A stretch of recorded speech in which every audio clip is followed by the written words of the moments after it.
is extraordinarily important work. I think the value of our discussion here is if it gets you interested enough to read Mészáros for yourself and maybe to look for these answers in it. I think that he has not received enough recognition in the English-speaking world. His books in Latin America, have been translated and written in English, but translated and sold in the hundreds of thousands, even millions, and in the left in the United States and in the English-speaking world, his work is hardly known. I think that has to change. I think this is the most provocative work in Marxist theory, certainly related to the state, but also in terms of going beyond capital that we have, and we should be studying it and discussing it. And I'm excited that this seems to be happening finally. And I only wish it had happened while he was still alive. Hello and welcome. I'm Lynn Fries, producer of Global Political Economy, or GPEnewsdocs. That opening clip was from a monthly review press conversation with John Bellamy Foster. He was discussing Beyond Leviathan, Critique of the State by István Mészáros. This was in a conversation marking the book's publication in 2022. For the benefit of those of us who for one reason or another didn't know about or find time to listen to this long-form conversation, or who, like me, need repeated views for this kind of content to finally sink in, this segment presents some of John Bellamy Foster's comments in the short-form video format. John Bellamy Foster is professor of sociology at the University of Oregon and editor of Monthly Review. Monthly Review's 75th anniversary issue was published in May 2024. In that edition, John Bellamy Foster revisited the legacy of Albert Einstein and his deep connections to Monthly Review. In its first edition in May 1949, Monthly Review published Albert Einstein's article, Why Socialism? What perhaps is less well known is the connection between István Mészáros and Monthly Review. As leading publishers of left scholarship, Monthly Review magazine and Monthly Review Press have long been committed to publishing István Mészáros' work. Mészáros' critique of the state was left unfinished at the time of his death and posthumously edited by John Bellamy Foster. He also wrote the book's introduction. In this opening set of comments, John Bellamy Foster talks about the basic premise of Beyond Leviathan. If you read Beyond Leviathan, you won't find any references at all to the Marxist debates on the state in the 1960s and 1970s, most famously associated with the debate between Ralph Miliband and Nikos Palantzis and all of the other contributions. None of those approaches, none of those discussions enter into his analysis at all, although he's closest to Miliband's perspective. Basically, those debates on the state were irrelevant or certainly not fundamental from his point of view, and they don't constitute a Marxist theory of the state.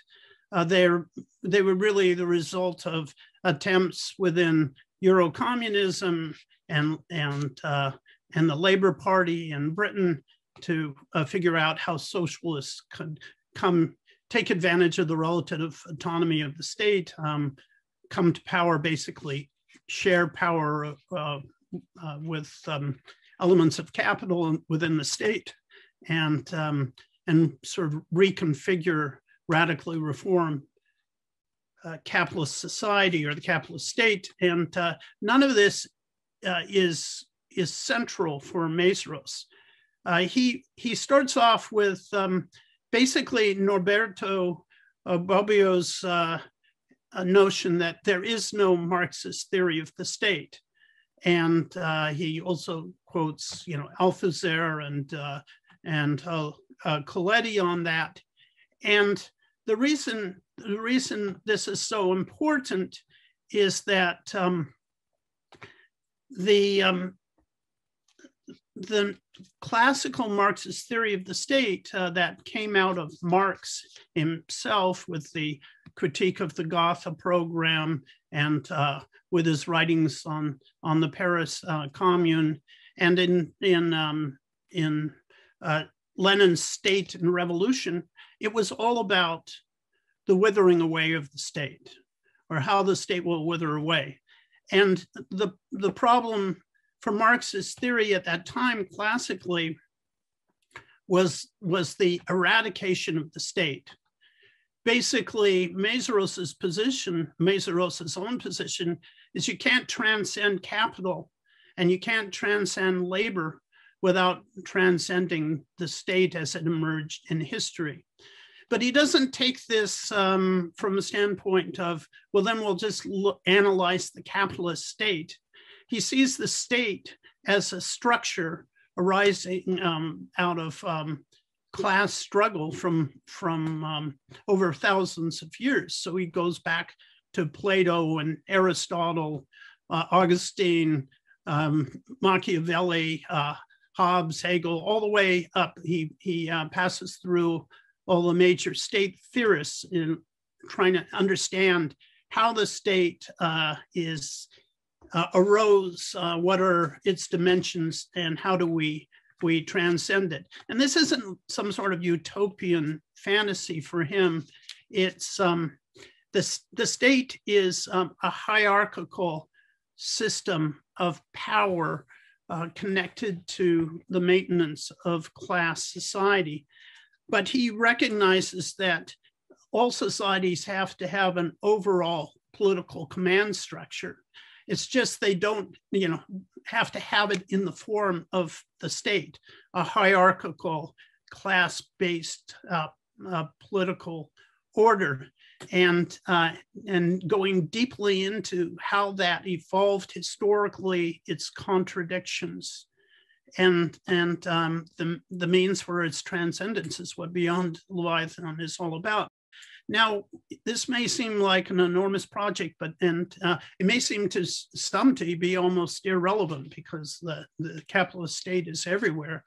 But the point is that theoretically, you can't actually have a Marxist critique unless you can step outside the system. And Marxist critique is based on stepping out of the capital relation.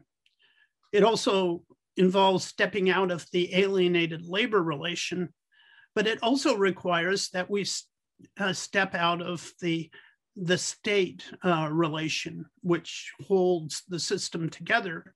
The modalities of capital consist of capital, labor, and the state, and they reinforce each other, and you have to basically eradicate all three. Eradicating labor means eradicating alienated labor.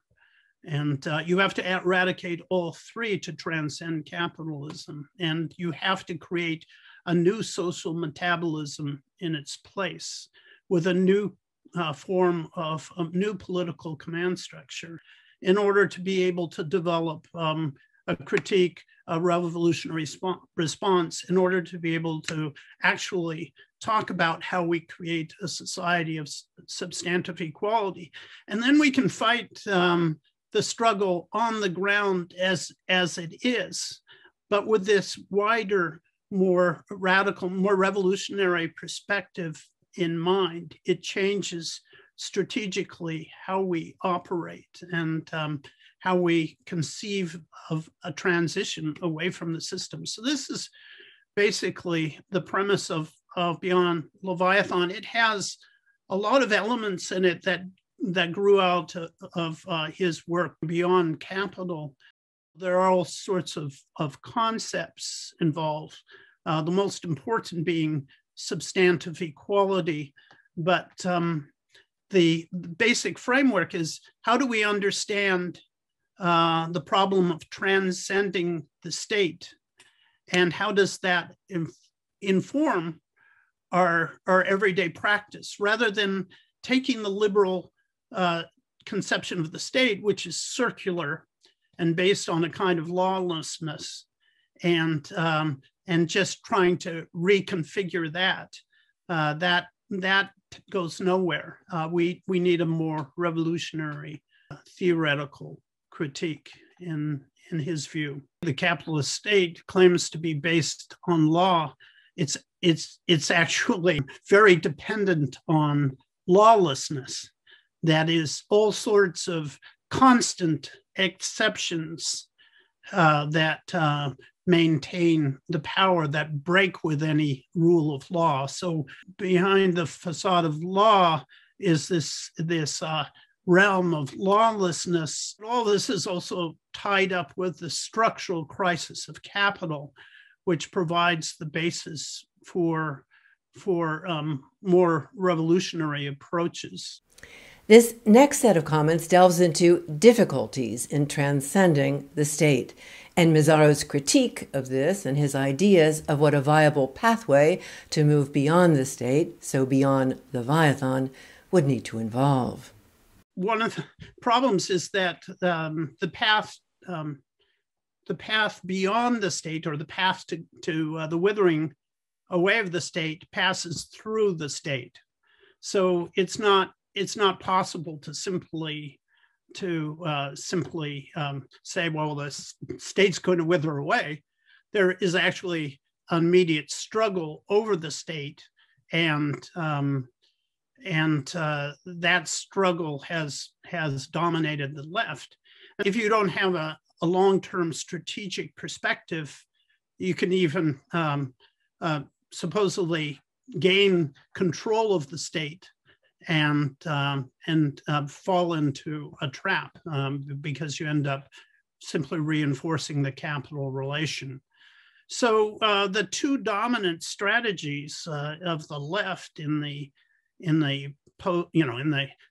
20th century, so we're, of course, the Soviet model, which became actually a very centralized state.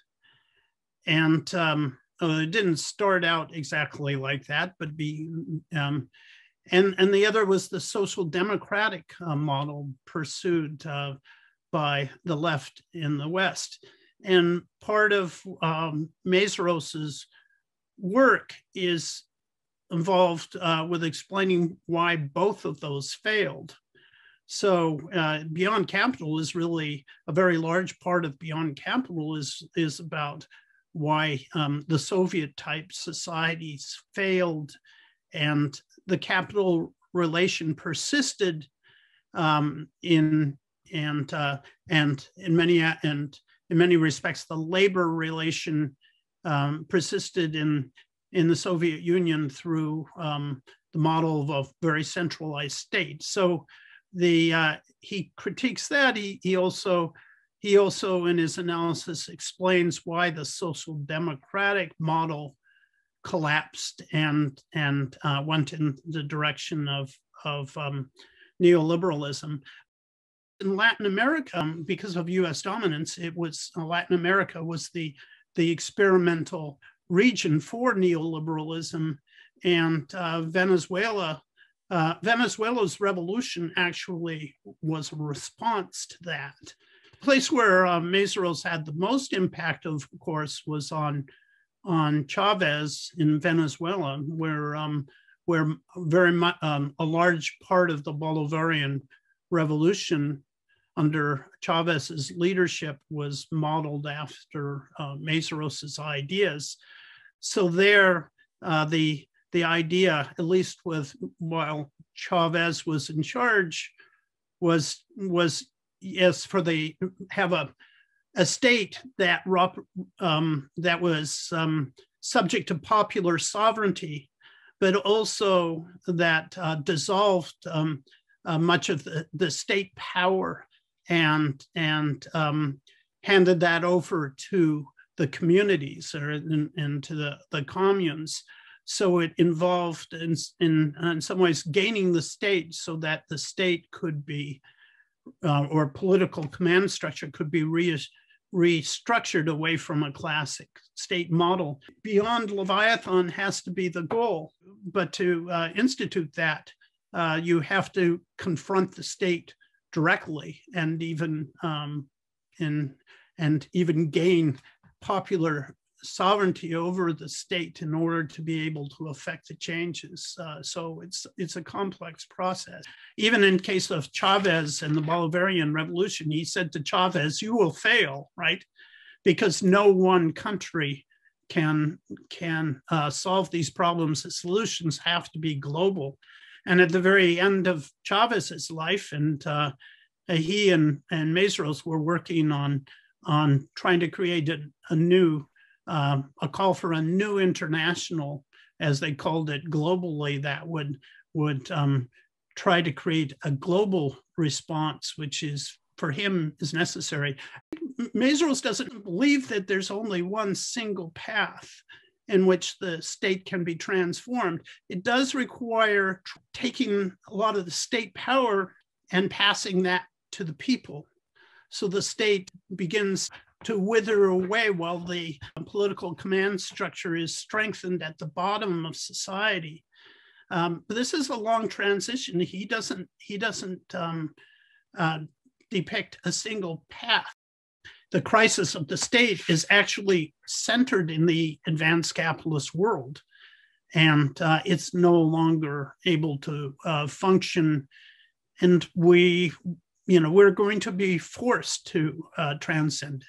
It can't solve the environmental problem. It can't solve the economic problem, and it can't solve the problem of world war, the increasing dangers of a thermonuclear exchange. And the system becomes more and more corrupt and extends to the media system and everything else. And the only possibility is to move away from this state structure towards a different kind of political system, and it has to involve increased sovereignty from below. Well, this is volume 1, and volume 2 and 3 were going to be even more substantial.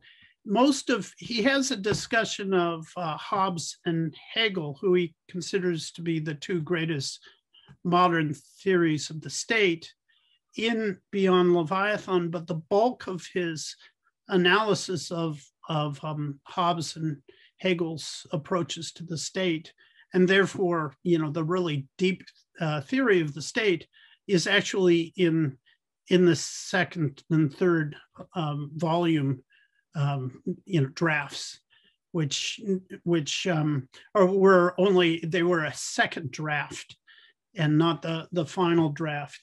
So, and with that, he's able to kind of go forward more and talk about not only how the bourgeois state works, but how to transcend it. So it is, in some ways, this is the Beyond Leviathan is it's fairly complete. It was, some of the chapters were missing of this volume we just published, and some of it had to be taken out of the notes, but it's incomplete in the sense that the second and third volumes, where he was going to develop the argument, are not there yet. So Critique of Leviathan will make that available. We're going to leave it there for now. Viewers who'd like to know more about this book and conversation can find full details at monthlyreview.org, including excerpts of John Bellamy Foster's introduction and István Mészáros' preface to Beyond Leviathan. For an overview of the book's aims and scope, see John Bellamy Foster's introduction to the Review of the Month by Mészáros in the December 2017 issue of Monthly Review.